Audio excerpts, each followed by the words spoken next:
रामायण और महाभारत स्त्री के कारण हुआ, ऐसा कहा जाता है। रामायण और महाभारत में ऐसी अनेक घटनाएं हैं जो हमें आश्चर्यचकित कर देती है।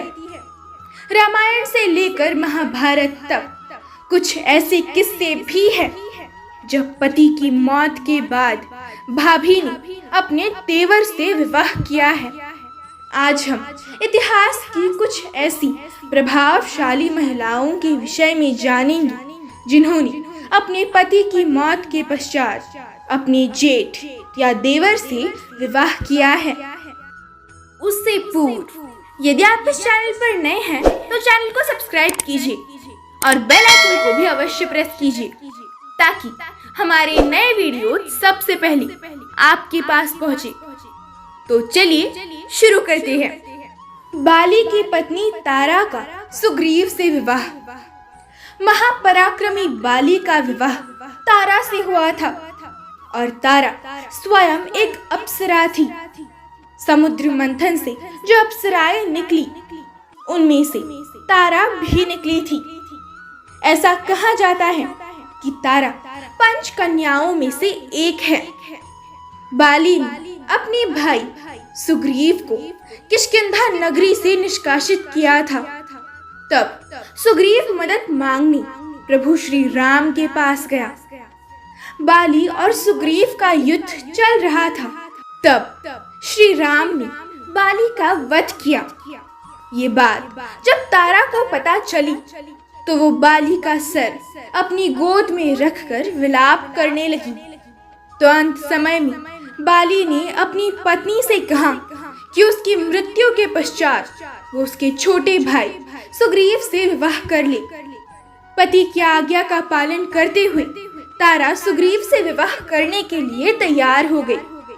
प्रभु श्री राम ने सुग्रीव से कहा कि वो तारा से विवाह कर ले। श्री राम की बात मानकर सुग्रीव ने तारा से विवाह कर लिया। इस प्रकार तारा ने अपने देवर से विवाह कर लिया और वो फिर से किष्किंधा नगरी की मुख्य महारानी बन गई। मंदोदरी लंकापति रावण की पत्नी थी और वाल्मीकि रामायण में इस बात का उल्लेख है कि रावण की भगवान श्री राम के हाथों मृत्यु होने के पश्चात श्री राम ने रावण के भाई विभीषण को लंका का राजा घोषित किया। प्रभु श्री राम ने विभीषण को रावण की पत्नी अर्थात उनकी भाभी मंदोदरी से विवाह करने को कहा, किंतु मंदोदरी ने इनकार कर दिया और खुद को महल में बंद कर लिया। कुछ समय पश्चात श्री राम के समझाने पर मंदोदरी ने रावण के भाई अर्थात अपने देवर विभीषण से विवाह कर लिया। ऐसा कहा जाता है कि अपने अंत समय में रावण ने मंदोदरी से कहा था कि उसे भगवान श्री राम के हाथों मुक्ति मिल गई है और मंदोदरी विभीषण से विवाह कर राजकाज के कुशल संचालन में उसकी मदद करे। मंदोदरी ने कुल की मर्यादा की रक्षा के लिए विभीषण से विवाह किया था। भानुमति काम्बोज की राजकुमारी थी। भानुमति का जब स्वयंवर आयोजित किया गया तब दुर्योधन ने बलपूर्वक भानुमति का हरण कर लिया और सभी राजाओं को महारथी कर्ण से युद्ध करने की चुनौती दे दी। कर्ण ने सभी को परास्त कर दिया। दुर्योधन ने बलपूर्वक काम्बोज राज्य की राजकुमारी भानुमति से विवाह किया था, पर वो कर्ण को पसंद करती थी।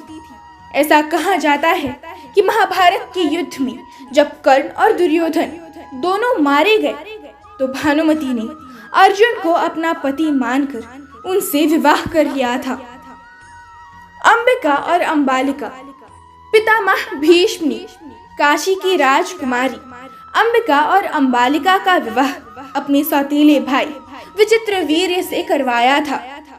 जब विचित्रवीर्य की मृत्यु हो गई तब उसकी कोई संतान न थी। भीष्म ने कभी विवाह न करने की प्रतिज्ञा की थी, तो कुरुवंश को आगे बढ़ाने के लिए विचित्रवीर्य की माता सत्यवती ने अपने ज्येष्ठ पुत्र वेदव्यास को बुलाया और नियोग पद्धति से अंबिका और अंबालिका से पांडु और धृतराष्ट्र का जन्म हो गया था। इस प्रकार रामायण और महाभारत काल की कुछ ऐसी महिलाएं हैं जिन्होंने अपने जेठ अथवा देवर से विवाह किया था। उस समय वैसी प्रथा थी, ऐसा कहा जाता है। जय श्री कृष्ण।